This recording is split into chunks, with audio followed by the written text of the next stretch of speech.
Michael's footsteps echoed softly through the marble lobby, the rhythmic squeak of his mop filling the silence of the towering glass and steel monument to corporate ambition. It was late, almost midnight, and the last of the executives had already hurried past him hours ago, heads buried in phones, eyes never meeting his. To them, he was invisible. Just the janitor, the man who made their floors shine and their trash bins empty. But tonight, like every night, he wasn't alone. On the far corner of the lobby, tucked behind the reception desk, sat Lily, his 7-year-old daughter, quietly coloring in a notebook. Her little legs swung back and forth from the chair, humming to herself as she filled the page with crayons.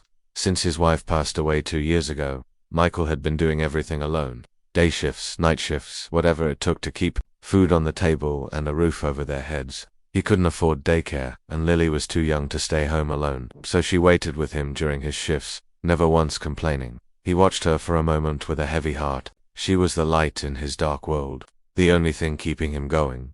Michael moved down the hallway toward the elevator bay when he heard it, a muffled sob, echoing faintly. He stopped, mop handle resting on his shoulder, ears straining in the stillness. The sound came again, a quiet whimper coming from the hallway near the IT department. Curious and concerned, he followed the sound until he spotted her.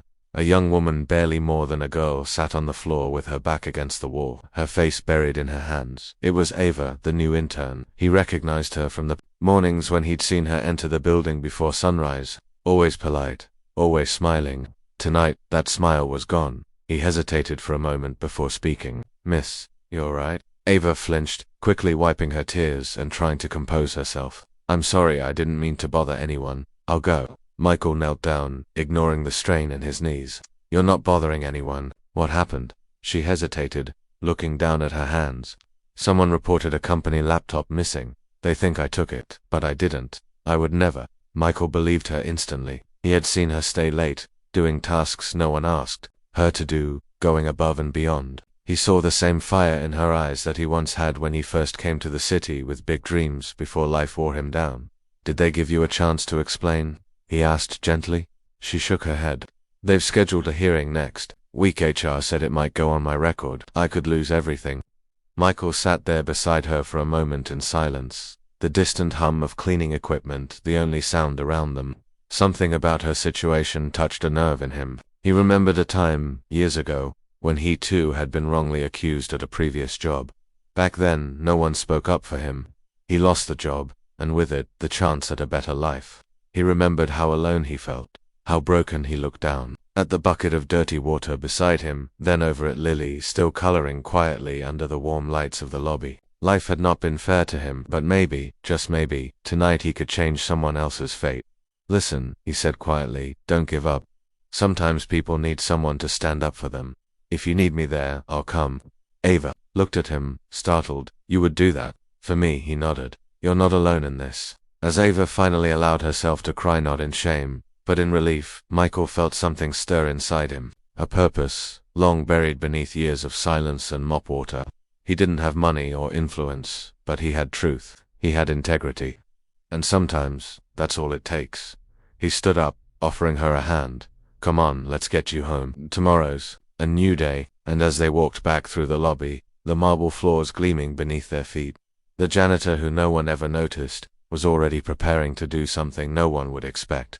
The morning sun filtered through the worn blinds of Michael's small apartment, casting soft lines of light across the cluttered kitchen. The scent of toast lingered in the air as Lily, still in her pajamas, sat at the table swinging her legs and sipping warm milk. Michael stood at the counter, absently buttering toast, his mind far from the breakfast routine. He hadn't slept much the night before. Every time he closed his eyes, he saw Avalone in that hallway, tears staining her face, drowning in silence just like he once had. He kept glancing at his phone on the counter, debating. His hands trembled slightly, not from fear, but from the weight of a memory he hadn't visited in years. Back when he was a young man, fresh out of trade school, he'd worked at a warehouse. One day, a piece of equipment malfunctioned, and blame came down hard and wrong. Everyone looked the other way. Everyone, except one man. A manager who risked his own job to speak the truth. That man's courage had given Michael a second chance, and now it was his turn. He glanced over at Lily, brushing a crumb from her cheek, then crouched to her level. "Time to get ready for school, pumpkin," she pouted playfully. 5 more minutes. He chuckled but stood up and reached for his phone. His thumb hovered for a moment before he dialed. Yes, I'd like to confirm a hearing scheduled for an Ava Reynolds. Yes, that's right. I'm a witness. I'll be attending. He hung up, the decision firm now. As he helped Lily into her little red jacket, she tilted her head and asked, Daddy, are you going to work today? He paused, crouching to tie her shoes. No, sweetheart, I'm taking a personal day. Is it because of that girl who was crying? He nodded slowly, brushing back her hair. Yes. Lily looked up at him, eyes curious and wise beyond her years. Why are you helping her? You don't even know her. Michael smiled, the kind of smile that held 1,000 stories. Because someone once helped me, he said softly, and I never forgot how that felt. He pulled her into a gentle hug, holding on just a second longer than usual. There was something about Ava's face that had stayed with him the way fear had wrapped around her like a heavy coat, the same kind he'd worn for years after losing his wife, his job, his dreams. As they walked out the door, hand in hand. Michael didn't know exactly what he would say in court, but he knew one thing. The truth mattered. Standing up for someone when no one else would, that mattered. And in a world that often turned a blind eye, he wanted to show his daughter what it meant to see someone, truly see them, even if the world had forgotten who he was. Today he would not forget who he wanted to be. The small courtroom buzzed, faintly with murmurs and the shuffling of papers. Fluorescent lights hummed above, casting a sterile glow on the polished wood benches and worn carpet. Ava sat alone at the defendant's table, her hands clenched tightly in her lap, her knuckles pale. The seat next to her reserved for her public defender remained empty. He hadn't shown up. She looked around nervously, heart pounding, eyes scanning for a friendly face but finding none. The judge, an older man with kind but weary eyes, flipped through the file on his desk and glanced up at her. Ms. Reynolds, he began, unless your counsel arrives in the next few minutes, we'll need to proceed without them. Ava opened her mouth, unsure of what to say. Her throat felt like it was closing. Her mind spun, panic rising fast and sharp like ice in her veins. At the back of the courtroom, in a folding chair squeezed between a security guard and a clerk, Michael sat stiffly in his only good shirt, one he hadn't worn since his wife's funeral.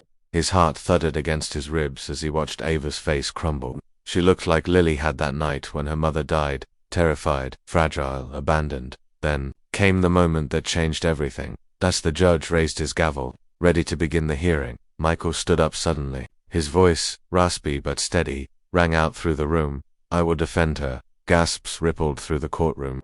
The judge paused mid-motion, eyebrows lifted. Excuse me. Michael stepped forward, his hands trembling slightly at his sides, but his eyes unwavering.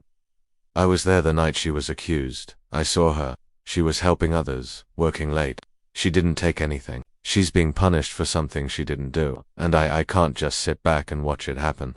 Ava turned slowly in her seat, stunned. Recognition and disbelief filled her eyes. The judge looked at Michael for a long moment before gesturing for him to approach. And who are you, sir? I'm the janitor, Michael replied. I work in that building every night. I see what most people don't. The courtroom fell quiet. Even the stenographer had stopped typing. Michael took a breath and stepped up to the front, standing beside Ava like a shield. I may not be a lawyer, he said, voice shaking slightly, but I know what it means to be innocent. I've seen Ava stay late when no one asked her to. I've seen her pick up the mess others left behind. I've seen her treat people like me with respect. She's kind, honest. She didn't steal anything. The judge leaned forward, studying him. You're willing to testify under oath? Yes. Sir, Michael said firmly, I'll swear on anything you want. I may not have much, but I have my word. And I know what it's like when no one believes in you. Asterisk for a moment. The silence was thick. Then the judge sat back slowly, nodding. Very well. Let's hear your testimony. Asterisk. Michael glanced down at Ava. Her eyes glistened with unshed tears, not of fear this time, but of something else. Hope. Asterisk. And as he began to speak earnestly, plainly, with no legal training but a heart full of truth, something shifted in the room. Walls softened, faces changed. The janitor who no one noticed had become a voice no one could ignore. Asterisk. The courthouse doors swung open, and warm sunlight spilled across the concrete steps. Michael gently guided Ava down, her legs still unsteady. From the emotional weight of the hearing, neither of them spoke. Words felt too small for what had just happened inside. Asterisk. Ava blinked up at the sky, her chest rising with a deep breath, the first one in days that didn't feel like it might break her. Asterisk. Michael smiled softly. You did good in there. Asterisk. No, she said, shaking her head.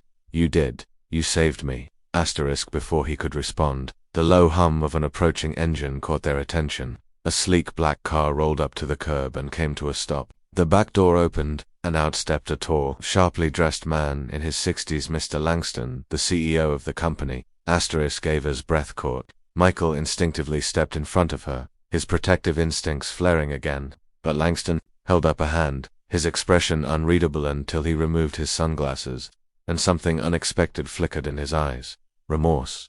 He walked toward them, stopping just a few feet away. Asterisk, I heard what happened, Langston said, his voice low but steady. Not from HR, not from security. From someone in that courtroom who called me directly. He looked at Ava. I came to say I'm sorry. Ava blinked in disbelief. You were wrongly accused. That should never have happened, and I'm here to make it right. He reached into his coat pocket and pulled out an envelope. We'd like to offer you a full-time position in the communications department, with benefits, and a written apology, if you'll accept it. Asterisk Ava nodded slowly, tears welling up in her eyes. Thank you. Thank you so much. Langston then turned to Michael, studying him. And you, he said, pausing, you could have stayed quiet. No one expected you to speak, but you did. Asterisk Michael shifted uncomfortably. I just did what felt right. Asterisk Langston smiled faintly. Exactly. You did what was right even when it wasn't easy. We need more people like that. Asterisk he reached into his pocket again and pulled out a second envelope. How would you like to be our new building supervisor? Full salary, healthcare, paid time off. You've earned it. Asterisk Michael stood frozen for a moment, unsure if he'd heard correctly. Then he looked at Ava, then down at the envelope and his hands. It was real. Asterisk his voice cracked. Sir. I don't know what to say. Asterisk. Langston nodded. Just say yes.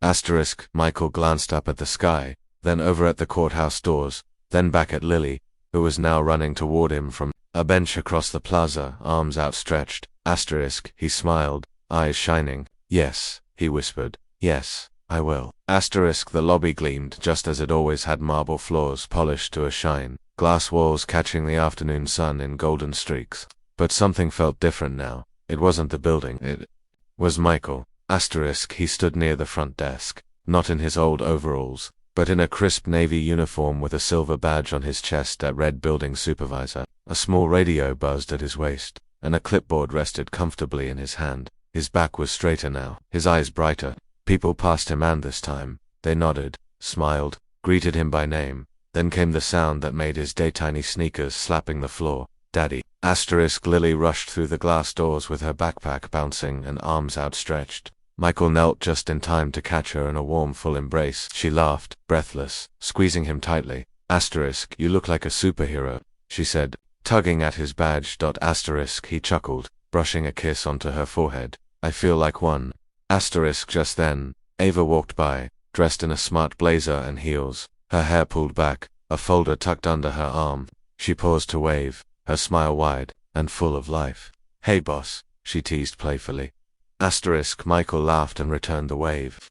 Don't work too hard. Asterisk. She winked and walked on. A young woman transformed, no longer the intern with trembling hands and tearful eyes, but a confident, rising voice in the company. Asterisk. Michael watched her go, then turned to look around the lobby. For years, he'd walked these same halls in silence, passed by like a shadow.